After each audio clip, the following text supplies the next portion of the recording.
Hello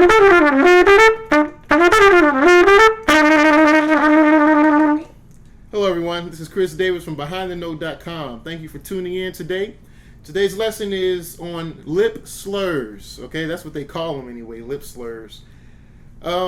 This is important for anyone that's a brass player, regardless if you're a professional or a beginner.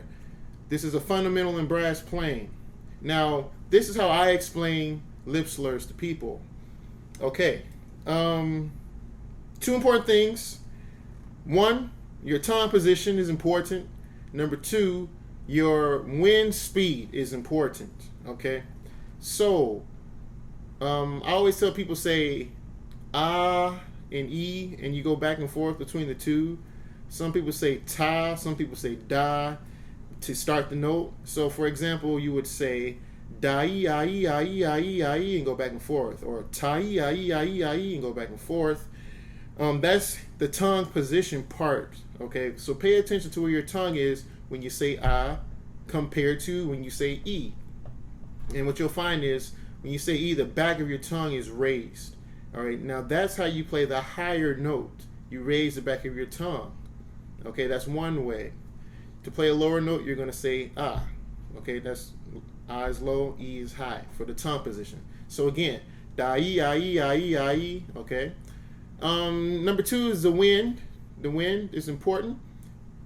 You simply fill up your tank, fill up your stomach full of air. Breathe in deep. All right, I got a full breath, a full stomach of air. Okay, I'll let it go.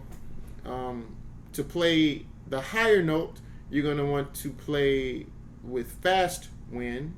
To play the lower note, you can slow your wind down. Okay. Here's what the slur sounds like.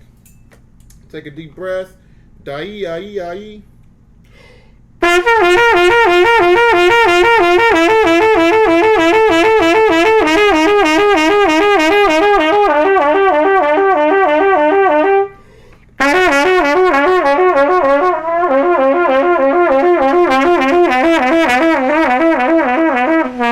All right.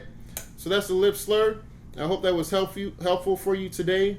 One more thing. This helps people sometime. I like to talk about jumping on a trampoline.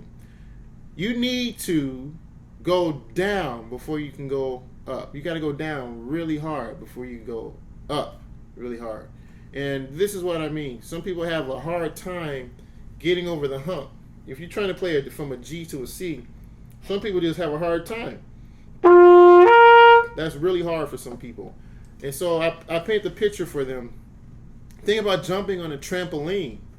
If you want to go high, you have to first go low. All right? You can just kind of bounce around on the trampoline, just bending your knees a little bit. But if you really want to catch some air, if you want to jump 6 feet off of the ground, you got to jump deep down into the springs of that trampoline. And that's what allows you to go high. That's what propels you up, if that makes sense. I hope that really helps you. So, when I'm going faster, I can hear the note at the bottom. For example, you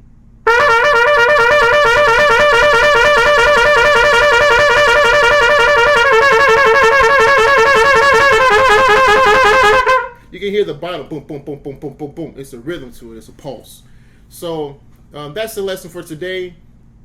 Pay attention to your tongue position, your wind speed, and as a piece of imagery in your mind to help you get over the hump, think about digging deep down into a trampoline so you can shoot up. I hope that's helpful for you. Thanks for tuning in. Visit the blog at BehindTheNote.com. God bless. Here's my jingle.